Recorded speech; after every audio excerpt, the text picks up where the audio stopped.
Institut Pasteur de Lille, voilà, est vraiment un des plus éminents chercheurs de nutrition français. Voilà.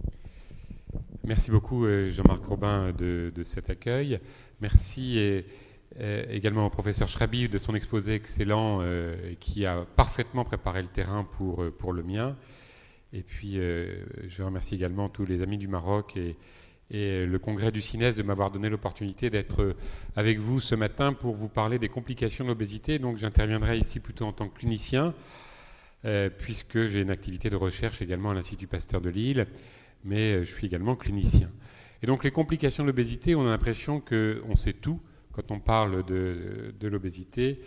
Finalement, l'obésité, c'est le fléau à combattre. Il ne faut peut-être pas être aussi simpliste. Le docteur Robin a très bien indiqué qu'il s'agissait avant tout d'un excès de masse grasse, on est d'accord, que l'IMC, même si c'est une mesure très imparfaite en termes de risque, est quand même un indicateur intéressant, au moins pour classer les différentes situations. Mais bien sûr, l'obésité est avant tout une maladie hétérogène et nous avons besoin d'outils nosologiques, d'outils cliniques pour pouvoir distinguer les obésités les unes des autres et ne pas mettre tout le monde, si je puis dire, dans le même sac, comme s'il y avait une obésité commune et une entité identique. Il suffit d'observer les gens et d'avoir une pratique clinique modeste même pour se rendre compte que les causes, les conséquences, les morphotypes, les origines, les étiologies, les complications sont différentes des uns et des autres. Certes, il existe un continuum, et ceci est bien montré par les études épidémiologiques, mais vous savez que les études épidémiologiques, par définition, sont là pour donner des seuils, mais des seuils arbitraires. Et ce continuum doit être nuancé avec un certain nombre de données. J'en donnerai une seule, par exemple, la notion d'âge. On sait par exemple qu'une surcharge pondérale modérée chez une personne de 70 ans, une surcharge aux alentours de 28 par exemple, 28 à 30, n'est pas associée à un risque cardiovasculaire accru ni à une augmentation de la mortalité. Au contraire, c'est sans doute un indicateur de meilleure santé qu'un indice de masse corporelle bas. L'âge va donc apporter une première nuance. Une autre nuance est celle par exemple de la masse maigre, et à masse maigre égale, à masse grasse égale, une masse maigre élevée va être associée à une diminution du risque de façon tout à fait significative. Quand on sait que la masse maigre est elle-même liée à l'activité physique, mais également à d'autres facteurs constitutionnels, nutritionnels ou génétiques, vous voyez à quel point ceci nous conduit à considérer l'obésité comme une affection hétérogène et les obèses comme des personnes différentes les unes des autres. Et ça, il ne faut pas l'oublier. Je pense que nous devons garder cela en tête. Sinon, nous allons appliquer des recettes communes à des gens qui ont des problèmes différents. C'est ce que j'ai voulu représenter ici sur cette diapo, en vous disant que l'obésité, finalement, c'était un symptôme ou un syndrome, que le poids, bien sûr, est quelque chose d'assez grossier et que nous devons aller au-delà des kilos. J'ai coutume de dire que pour moi, il n'était pas très important que les gens perdent du poids. Ce qui était important, c'est qu'ils prennent les moyens pour améliorer leur santé. Et si ça passe par une réduction du poids, c'est une bonne chose. Mais c'est tout. Et donc, les obésités étant des affections différentes que nous devons absolument faire progresser dans notre conception clinique, il faut que nous ayons le souci d'avoir une approche beaucoup plus fine d'un point de vue sémiologique. Donc les obésités représentent des situations extrêmement différentes. Alors je voudrais dire un petit mot quand même du passage de l'obésité de l'enfant à l'obésité de l'adulte, puisque si l'obésité de l'adulte est un évident handicap, l'obésité de l'enfant l'est aussi. Et l'obésité de l'enfant est une préoccupation importante parce que c'est une obésité qui conduira dans un nombre important de cas, environ 50% des cas, à une obésité à l'âge adulte. Et donc tous nos efforts doivent porter sur la prévention, mais aussi la prise en charge de l'obésité de l'enfant, qui est plus facile à corriger, plus facile à prendre en charge que l'obésité de l'adulte, qui s'est déjà installée dans des perturbations métaboliques et hormonales avec des résistances à l'amaigrissement. Et puis, il faut souligner aussi que l'obésité de l'enfant est une affection qui a des conséquences psychosociales fortes dans un monde où les normes, c'est-à-dire le côté normatif des choses, sont impitoyables et le diktat de la minceur, même si on est dans un congrès qui essaye de défendre l'image corporelle d'un point de vue positif, le diktat de la minceur est une souffrance pour ceux qui ne le sont pas, et nous devons, en tant que médecins, être à l'écoute, bien entendu, des personnes et pas vouloir les faire entrer dans un moule qui serait un moule perturbant sur le plan psychologique. Et il faut bien respecter les enfants obèses pour les aider à, non pas à se résigner, mais à prendre en main positivement leurs problèmes corporels, leurs problèmes alimentaires, et donc à mieux le vivre psychologiquement. Alors, bien sûr, l'obésité a comme complication principale, et on nous le rabâche tout le temps, de raccourcir l'espérance de vie. C'est ici une courbe bien classique qui a été établie par Bray sur le risque relatif de surmorbidité, mais aussi de surmortalité. Cette réduction de l'espérance de vie et cette augmentation de la morbidité est une réalité, mais il faut remarquer quand même que la courbe est exponentielle, encore qu'ici la représentation ne soit pas vraiment parfaite. La courbe est exponentielle et ce sont les obésités de grade 2, c'est-à-dire au-dessus de 35 et bien sûr au-dessus de 40, qui altèrent sérieusement l'espérance de vie et bien sûr aussi la qualité de vie. Entre les deux, même s'il y a entre 25 et 30, même s'il y a un continuum, comme je le disais tout à l'heure, et même si on estime statistiquement que le poids le plus satisfaisant, je dis bien statistiquement, se situe entre 20 et 25, il est évident que tout le monde ne doit pas être à 25 ou en dessous. Il est évident que quelqu'un qui est à 27 n'est pas en grand risque, et éventuellement il a une situation qui est largement améliorée si autrefois il était à 35. Donc il faut prendre aussi l'obèse dans sa dynamique.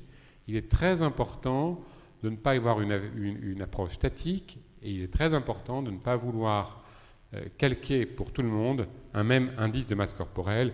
Il n'y a là aussi qu'à regarder les gens et voir leur masse maigre et leur ossature. Le poids est différent selon l'ossature des gens, bien entendu. Donc c'est vraiment de la clinique. Alors, je vais brosser rapidement les grandes complications de l'obésité, après avoir fait ce long préambule, mais qui me semblait assez important, qui sont nombreuses. On en fait d'ailleurs un fléau, et pour une fois, je vais me faire le défenseur de nos obèses, qui ont du mal à supporter que, en permanence, ils soient l'objet de critiques et d'injonctions, voire pire, de la part des médecins non spécialistes, d'une réception qui n'est pas toujours bienveillante. Combien de patients obèses allant voir leur rhumatologue ou leur cardiologue reviennent désespérés quand il leur a dit « Monsieur, je ne ferai rien pour vous tant que vous n'aurez pas perdu 30 kilos ». Alors bien sûr, essayons d'aider ces gens à ne pas le devenir ou améliorer, mais de grâce, soyons quand même un peu humains. Alors, les complications mécaniques, les complications métaboliques, les pathologies associées, on va aller rapidement, rassurez-vous, parce qu'on a pris du retard.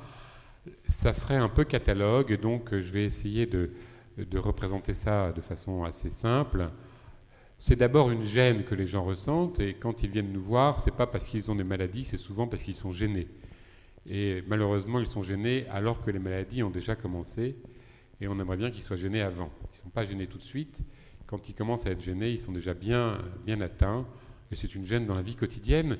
Et j'ai de nombreux exemples, et vous aussi. Je voyais une personne il y a quelques jours qui me disait « Ça a été terrible le jour où je n'ai pas pu m'asseoir sur le siège d'un autobus, parce que si je m'asseyais, je ne pouvais pas en ressortir, donc j'ai décidé de maigrir ». Complications veineuses, complications circulatoires, bien entendu, qui sont aussi très invalidantes et qui sont améliorées par la perte de poids, c'est évident. Complications respiratoires, le syndrome d'apnée du sommeil, qui est une complication extrêmement fréquente, qui est insuffisamment recherchée et insuffisamment traitée. On améliore énormément le confort des gens en soignant le syndrome d'apnée du sommeil. Et complications rhumatologiques, alors là je vais donner quelques exemples parce qu'on a eu l'opportunité de faire une étude épidémiologique sur 18 000 personnes. Et cette étude a essayé de voir le degré de gêne des gens en fonction du surpoids et d'identifier les comorbidités. Il est apparu que les complications rhumatologiques étaient la première cause de comorbidité, c'est-à-dire de plaintes cliniques identifiées par les médecins chez ces patients en surpoids, puisque 59% des gens avaient une arthrose. Et bien sûr, il y a un lourd tribut à la gonarthrose. Et vous voyez ici, on a calculé les odds ratios. Donc, l'IMC est associé à un risque 3,9 fois plus important de gonarthrose, alors que le tour de taille, moins. Et les dorsalgies, assez peu. N'attribuons pas trop vite toutes les dorsalgies au surpoids chez nos patients qui ont mal au dos. Et la gêne globale qui était mesurée par une échelle visuelle analogique, qui est un excellent indicateur clinique, était vraiment corrélée au degré de gonarthrose. De nombreuses études ont confirmé, bien entendu, depuis longtemps, que l'arthrose, et singulièrement la gonarthrose, était bien corrélée à l'IMC, mais là aussi on retrouve une interaction entre IMC et tour de taille, comme tout à l'heure pour les maladies cardiovasculaires. Et vous voyez sur ce schéma un petit peu compliqué, en bas à gauche, que pour un tour de taille donné, l'IMC croissant augmente le risque d'arthrose, de gonarthrose, ou à droite, que pour un IMC donné, par exemple le deuxième tercile, d'IMC, c'est-à-dire un tercile moyen, eh bien, le tour de taille augmente encore le risque de gonarthrose. Et pour un tercile maximum, le troisième, eh bien, on voit que le risque de gonarthrose est bien sûr encore accru par un tour de taille élevé. Il y a donc une interaction entre les deux, même pour cette pathologie qui est pourtant a priori peu métabolique. Sur le risque opératoire, par exemple, et c'est très impressionnant, chez les hommes qui ont un indice de masse corporelle de 37 à 40, il y a 16 fois plus, 1600% d'augmentation de risque d'intervention de prothèse de genou. C'est très très important. Chez les femmes avec un IMC de plus de 40, le risque relatif est multiplié par 19 de prothèse du genou. Donc vraiment quelque chose qui est très invalidant, la hanche moins, mais aussi. Avec toute une série de cercles vicieux qui vont nous faire rentrer dans tout ce qui sera débattu pendant ces 3 jours, à savoir que la sédentarité aggrave bien sûr les pathologies arthrosiques, les régimes peuvent améliorer mais peuvent aussi parfois avoir des conséquences délétères, soit en diminuant encore plus la masse maigre, qui a été souligné tout à l'heure par le docteur Robin, soit en entraînant des troubles du comportement alimentaire.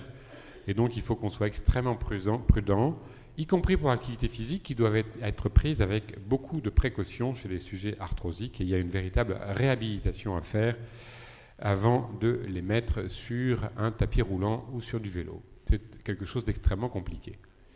Complications métaboliques et cardiovasculaires qui ont bien été développées par le professeur Schreiby, donc je vais aller très vite, que vous voyez énumérées ici, qui sont liées à la fois complications cardiovasculaires propres, l'hypertension artérielle, l'hypertrophie ventriculaire gauche, qui est une complication propre de l'obésité, et puis bien sûr l'athérosclérose et les perturbations métaboliques. Tout ça a été bien développé, je vais aller assez vite, en sachant qu'on passe effectivement du surpoids au syndrome métabolique via l'obésité abdominale, et puis on passe éventuellement du syndrome métabolique au diabète via des facteurs génétiques et la lipotoxicité et d'autres facteurs encore.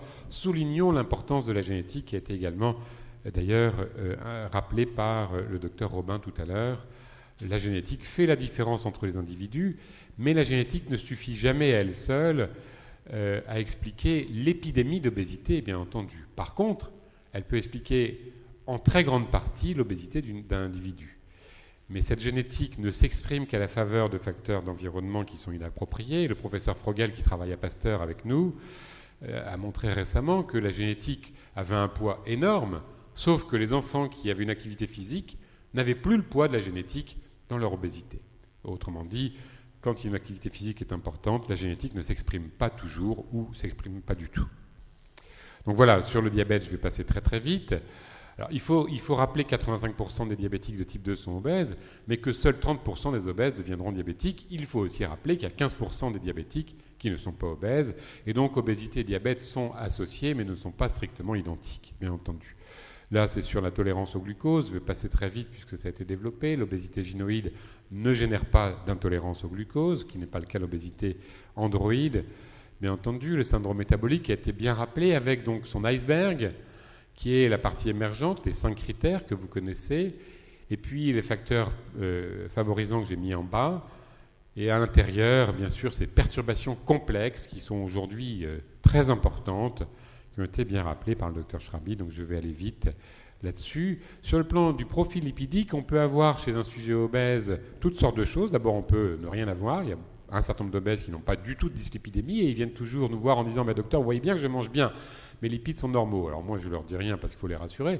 Mais souvent, s'ils ont des lipides normaux, c'est parce qu'ils ont des facteurs génétiques qui ne sont pas défavorables, voire des facteurs génétiques qui sont favorables sur ce facteur-là. Parfois, effectivement, c'est parce qu'ils se nourrissent pas si mal que cela, malgré leur obésité. On peut avoir des gens qui ont une augmentation des triglycérides, d'autres une baisse du HDL, d'autres les deux, d'autres une hyperlipidémie mixte. Les profils sont nombreux et ne sont pas systématisés. Voilà donc ce cortège d'événements qui a déjà été rappelé, donc je vais aller assez vite, qui conduit à l'athérosclérose, voire bien sûr à l'infarctus. Et je fais un peu le lit de ce qui sera dit sur certains facteurs nutritionnels comme les oméga 3. On pense aujourd'hui de plus en plus que l'augmentation des acides gras libres observés chez ces sujets est un facteur de mort subite. Et il se trouve que sur la mort subite, les oméga 3 ont sans doute un effet intéressant. Voilà, donc là ça a été rappelé aussi, à savoir qu'il y a bien entendu un rôle de l'IMC, et cette étude est intéressante puisqu'elle montre le lien entre l'IMC à l'âge de 21 ans, le gain de poids depuis l'âge de 21 ans chez ces sujets-là, et l'augmentation du risque de diabète. Et donc, les éléments sont en interaction. Quand le gain de poids est plus important, bien sûr, le risque de diabète est plus important, d'autant plus que les sujets avaient un excès de poids modéré. À 21 ans, avoir un poids de 22 à 23 kg par mètre carré, c'est loin d'être excessif. Et donc, vous voyez l'importance de la prévention tôt. On voit également ici sur cette courbe le rôle de l'âge pour la survenue du diabète. Et finalement, chez les sujets plus âgés, l'âge joue un rôle, bien sûr, qui renforce l'effet du poids, puisqu'il y a une intolérance qui survient au glucose qui survient avec l'âge. L'interaction avec le tour de taille et le tour de hanche, bien entendu, le tour de taille joue un rôle important, surtout, et c'est très intéressant, quand le tour de taille joue un rôle, surtout quand le tour de hanche est bas. Et on a un peu négligé le tour de hanche depuis quelques années, mais un diabétique, on le devine à l'avance, on regarde son ventre et on mesure également son tour de hanche, et quand le tour de hanche est bas, ça correspond à une masse fémorale qui est faible, souvent il deviendra diabétique. Voilà, donc également une interaction entre des facteurs nutritionnels, ici ce qu'on appelle les glycemic load, c'est-à-dire la charge glycémique qui est le produit de l'index glycémique et de l'apport en glucides, qui est un facteur de risque de diabète, d'autant plus que les sujets ont un indice de masse corporelle élevé. Donc vous voyez, pour la maladie coronarienne, je ne l'ai pas précisé, surtout si l'IMC est élevé. Voilà, donc maladie coronarienne et tour de hanche, et tour de taille, rapport taille sur hanche, les deux sont bien sûr parfaitement en interaction. Même le décès, ce sont des études déjà anciennes qui ont été réalisées notamment par des équipes suédoises. Voilà. Sur les pathologies associées, je vais aller très brièvement, elles sont tellement nombreuses. Ceci étant, soyons prudents, n'attribuons pas tout ce qui ne va pas chez nos obèses à leur poids, et ce n'est pas parce qu'ils sont gros qu'il ne faut pas soigner leur pathologie, bien entendu. Alors, lithiase, verticulose, un petit mot sur les allergies, c'est un problème un peu émergent et dégénérative, non cancéreuse ou cancéreuse. Alors, avant de passer à la suivante, parce que je ne vais pas tout détailler, sur les pathologies cancéreuses, j'en dirai un mot. Sur les pathologies dégénératives non cancéreuses, il y a une association entre risque de dégénérescence maculaire liée à l'âge et obésité, mais on ne sait pas la relation de causalité. Sur l'atopie, il y a un certain nombre d'études récentes qui montrent que les obèses sont plus exposés au risque d'atopie et d'allergie. C'est une étude récente, chez 40 000, publiée en 2009, chez 4000 enfants américains qui montrent que l'obésité est associée à un risque de 29% plus élevé d'atopie et de 59% de sensibilisation aux allergènes alimentaires. Et là, bien sûr, ça pourrait être discuté. S'agit-il de facteurs liés à une hyperperméabilité intestinale, elle-même liée à la flore? C'est possible. La flore intestinale, c'est possible. Piste à creuser. Sur le cancer, on va aller vite, c'est quand même moins important que les maladies cardiovasculaires et métaboliques.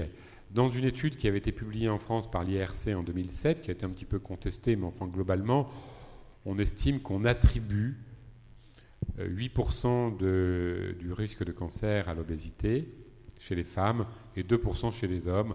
Alors pourquoi moins chez les hommes? C'est parce qu'ils meurent plus d'autres choses et ils ont plus d'autres problèmes. C'est pas parce qu'ils sont moins gros, non, ils ont autant de problèmes de poids. Mais le poids du tabac, par exemple, dans l'étude ici, était plus important chez les hommes et donc atténue le risque lié aux autres facteurs de risque. Le rapport plutôt WCRF, c'est World Cancer Research Foundation, qui est donc a étudié, publié en 2008, le lien entre cancer et alimentation, et obésité et cancer, attribue un risque relatif de cancer du côlon de 1,24, ce qui est bien sûr significatif, mais modeste. Modeste, ça fait qu'une augmentation de 24% et ne retrouve pas beaucoup d'augmentation pour les femmes. Pour le sein, ils n'ont pas retrouvé de choses, alors que d'autres études l'avaient montré. C'est quand même, si vous voulez, une somme d'études. Et j'allais dire, il faut aussi prendre avec prudence les méta-analyses qui sont parfois un petit peu globalisantes. Ceci étant, c'est une augmentation par 5 kg, pour une augmentation de 5 kg par mètre carré. Et donc, vous comprenez bien que si on augmente de 10 ou 15 ou 30 kg par mètre carré, le risque relatif s'accroît, ce qui montre bien l'importance de l'obésité grave. Ceci étant, l'obésité grave, je ne l'ai pas indiqué, mais vous le savez, ça n'est que 0,5% de la population, en France par exemple, mais ça fait quand même 300 000 personnes, ça n'est pas rien, de quoi déborder les services de chirurgie si on les fait opérer. Le WCRF a d'ailleurs mis dans ses recommandations de prévention le poids et l'adiposité comme objectif, avec cependant une phrase qui a fait bondir plus d'un et que je n'ai pas reportée ici, qui était pour le poids, soyez le plus mince possible, ce qui est bien vraiment un discours tout à fait invraisemblable. Ça n'a pas de sens, parce que la minceur ne peut pas être considérée en soi comme un objectif de population, bien entendu.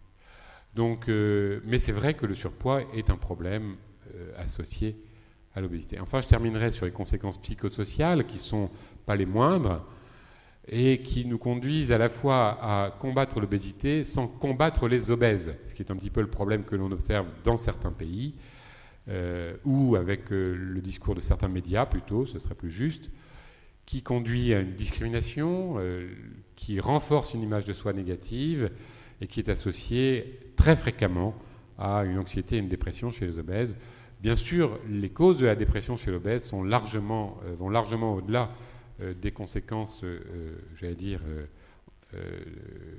liées à la perception que la population a de l'obésité. Alors on oscille entre le laxisme, j'allais dire à l'américaine, qui fait que les obèses sont tellement bien insérés dans la population américaine qu'après tout c'est très confortable, restons comme nous sommes, et puis aussi la discrimination qui est tout à fait, bien sûr, négative sur le plan de l'individu. L'enfant lui-même est l'objet de cette discrimination, c'est un problème très très important, une grande souffrance pour les enfants, il faut bien en tenir compte et être très psychologue lorsque l'on aborde un enfant obèse qui souvent vient amené par sa maman qui dit « Docteur, faites-le maigrir » et vous, madame, « Ah ben moi, c'est pas la peine ». J'ai de nombreux exemples comme cela. Et ne mettons pas l'enfant en accusation d'emblée, essayons de l'écouter et bien sûr de le faire évoluer. On pourrait d'ailleurs considérer à cet égard que l'obésité est d'abord un handicap avant d'être une maladie, ou c'est aussi un handicap et c'est aussi une maladie. Finalement, c'est assez rare les handicaps qui soient des maladies. Si vous avez une jambe en moins, vous êtes handicapé, vous n'êtes pas malade. Si vous êtes borgne, vous êtes handicapé, mais pas malade. Mais quand vous êtes obèse, vous êtes handicapé et malade. C'est quand même assez rare. Et je donne quelques exemples ici sur la recherche d'emploi, par exemple, qui est beaucoup plus difficile, ou d'autres facteurs, d'autres problèmes qui montrent qu'il s'agit vraiment d'un handicap. Alors on parle vraiment d'obésité sévère, au-delà de 35 et surtout de 40, mais on a des obèses, moi j'ai des obèses à 45, 50, 60, 65, voire plus, vous sans doute aussi dans votre clientèle. Ce qui est curieux, c'est que la dépression est beaucoup plus souvent associée à l'obésité abdominale. Curieux, mais ça peut s'expliquer. Il y a sans doute des facteurs importants dans cette affaire, à la fois comme cause et peut-être comme conséquence de l'obésité. C'est quelque chose qui a été étudié avec de très nombreuses études, en études prospectives, par exemple en Finlande, là récemment, une étude qui a montré une augmentation de 2 d'obésité chez les obèses qui avaient une obésité abdominale. Enfin, il ne faut pas négliger les complications liées au traitement. Parce que nous, on soigne, mais vous savez que les pathologies iatrogènes, ça existe, et que ce n'est pas parce qu'on a une légitimité à faire maigrir les gens que nous ne sommes pas, nous aussi, parfois iatrogènes. Et donc, sachons être prudents, faire notre autocritique. Tout à l'heure, je pense que c'est le professeur Schrabi qui a cité le Rimonabant, qui était un excellent médicament, mais qui malheureusement entraînait des troubles psychiatriques graves. Et donc, les exemples sont nombreux de médications, soit sauvages, soit officielles, qui entraînent, tout le monde a en tête, bien sûr, l'isoméride il y a quelques années, mais bien plus que ça, les amphétamines, qui entraînaient des complications. De sorte qu'aujourd'hui, on est tout nu en matière de médicaments, il n'y a rien. Il n'y a rien, si ce n'est des choses qui ne font pas grand-chose. Mais bon, pourquoi pas, après tout, l'effet placebo est intéressant aussi. La chirurgie, c'est très bien, mais les complications tombent, les sujets tombent dans la dénutrition très facilement, surtout avec les bypass que l'on fait de plus en plus. Et puis, il y a des complications psychologiques importantes, il y a des malabsorptions, il y a des carences, il y a des troubles multiples chez les obèses opérés. Et pourtant, il faut les faire opérer, donc soyons attentifs. Et puis, les complications des régimes, qui sont extraordinairement importants, troubles du comportement alimentaire, restrictions cognitives, syndrome yo-yo, quels que soient les régimes, reprise de poids, soyons objectifs. Et donc, il y a là aussi toute une stratégie pédagogique, prudente, pour que les gens puissent adopter la meilleure alimentation qu'ils sont capables de faire dans le moment présent, et bien sûr un accompagnement psychologique, une activité physique. Sinon, nous allons droit au mur, et qui peut dire qu'il n'a pas été l'observateur de complications importantes de régimes successifs qui s'accumulent et aboutissent à un gain de poids croissant avec le temps. Voilà, donc tout ça est bien connu, avec la restriction qui aggrave la sensibilité au stress, les troubles du comportement alimentaire engendrés par les régimes. Alors on aura envie de dire les mauvais régimes, les régimes des autres. Je pense qu'il faut être prudent. Quand on prescrit un régime aux gens, on ne sait pas ce que les gens font. Ils font ce qu'ils ont cru entendre, ce n'est pas toujours ce qu'on a dit. Voilà donc un petit peu ce que je voulais vous dire ce matin sur les complications de l'obésité. Je pense qu'il y a de quoi, bien sûr, intervenir, agir. C'est un champ d'intérêt majeur en médecine, mais je crois qu'il faut aussi trouver aussi les nuances et les mots nécessaires pour apporter le réconfort aux gens. Merci de votre attention.